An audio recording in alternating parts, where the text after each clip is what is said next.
প্রিয় দেশবাসী, সবাইকে বাংলা নববর্ষ 1432-এর শুভেচ্ছা জানাচ্ছি। শুভ নববর্ষ। পহেলা বৈশাখ আমাদের প্রাণের উৎসব, বাঙালির সার্বজনীন উৎসব। পুরো পৃথিবীতে যেখানে যেখানে বাঙালিরা আছেন, আজ আমাদের সবার আনন্দের দিন, বর্ষবরণের দিন। বাংলা সাল গণনা শুরু হয়েছিল কৃষিকাজের সুবিধার জন্য, ফসলি সন হিসেবে। এখনও এদেশের কৃষকরা বাংলা তারিখের হিসেবেই বীজ বোনেন, ফসল তোলেন। বাংলা নববর্ষের এক অবিচ্ছেদ্য অংশ হালখাতা।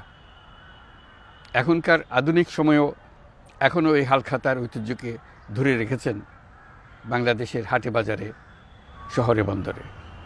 নববর্ষের বৈশাখী মেলায় বাংলাদেশের জেলায় জেলায় উদ্যোক্তারা সারা দেশে ঐতিহ্যবাহী শীতল পাটি, মাটির হাঁড়ি পাতিল, খেলনা, হাত পাখা ইত্যাদি তৈরি করে নিজেদের সৃজনশীলতাকে তুলে ধরেন এই দিনকে উপলক্ষ করে।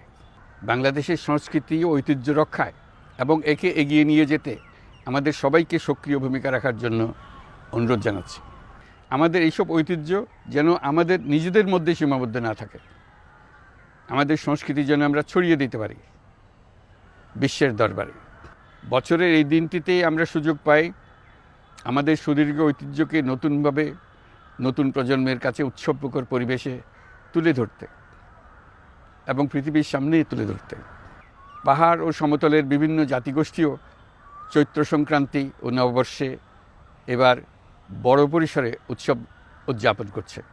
পহেলা বৈশাখ সম্প্রীতির দিন, মহামিলনের দিন, আজ সবাইকে আপন করে নেওয়ার দিন।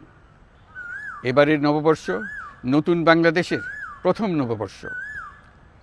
আসুন আমরা বিগত বছরগুলোর গ্লানি, দুঃখ, বেদনা, অসুন্দর ও অশুভকে ভুলে গিয়ে নতুন প্রত্যয়ে, নতুন উদ্যমে সামনের দিকে এগিয়ে চলুন নতুন বাংলাদেশ গড়ে তুলি।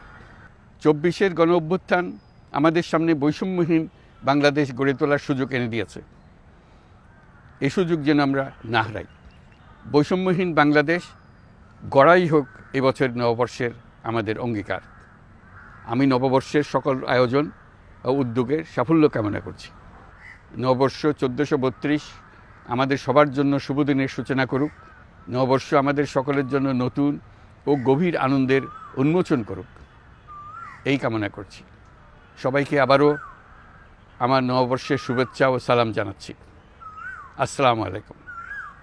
মহান আল্লাহ আমাদের সহায় হন। আল্লাহ হাফিজ।